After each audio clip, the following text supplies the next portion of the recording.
Welcome everyone. This is Dr. Jonathan Strite with chronicillnessdocs.com, bringing you more information for your health discovery. Now today's topic is histamine intolerance.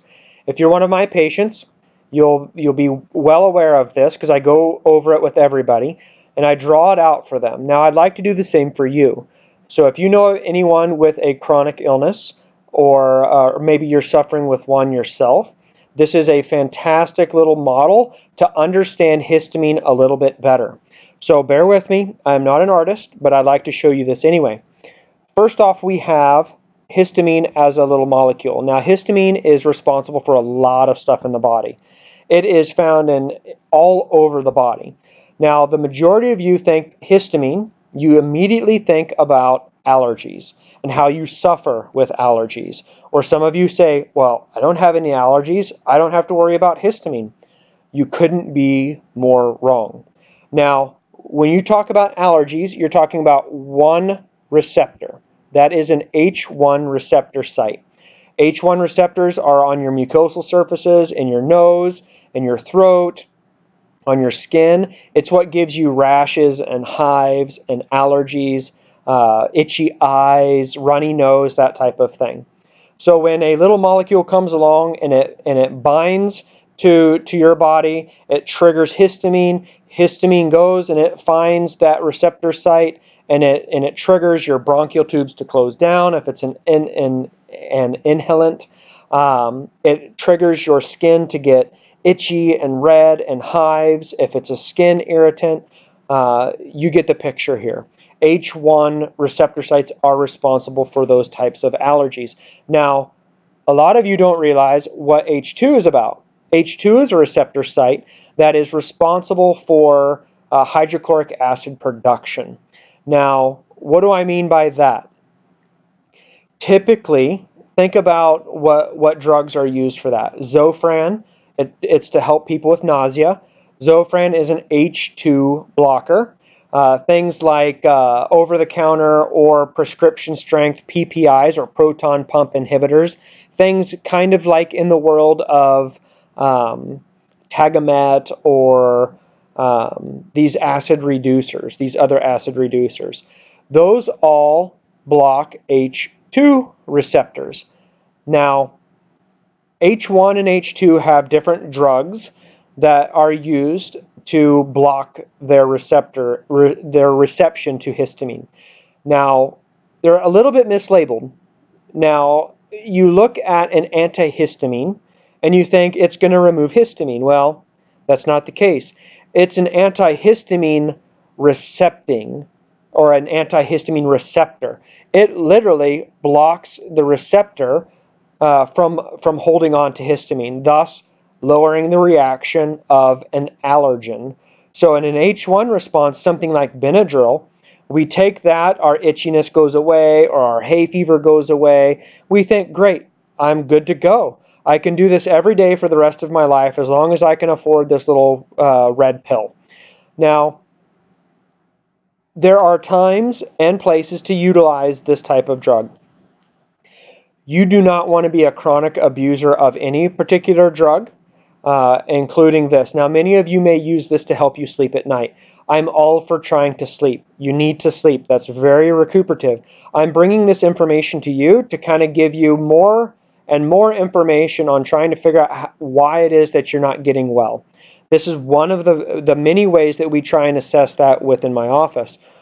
Histamine is a big component in chronic illness. Not necessarily because of H1 or H2 receptors, but H3 and H4. And I'll get over those in just a second. Now, when we block H2 receptor sites, that's when we use things like Zofran or other acid reducers.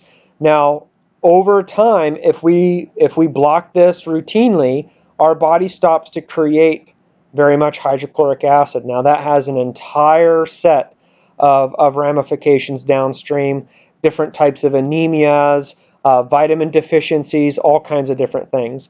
We're not necessarily going to get into any of that in detail, but it's important to know that we don't want to necessarily take acid reducers every day. This does not include things like Tums or bicarbonate, things like that, which like baking soda. Those are not H2 blockers. Those are just acid reducers. So if you're taking those, don't think that those are blocking histamine, because they're not. Now, a couple other ones that we don't necessarily know a ton about are H3 and H4 receptors. So we have H3 and we have H4. Now, why are those special? Well, they're special because, one, I don't know of any drug that is used to block H3 or H4. It's probably good that there isn't, because it would have mass effect on every system in the body, and that's maybe one of the reasons why there aren't these available over the counter anyway. But H3 and H4 are found in every single system. Your reproductive system, your respiratory system, your cardiovascular system, your endocrine system, that's your hormones. Now, what do all of these have in common? They all have tags within one larger system called the autonomic nervous system. Now, why is that important? When we go and we block H1 receptors using things like Benadryl, or we go and we block H2 receptors using things like Zofran, we don't remove histamine at all.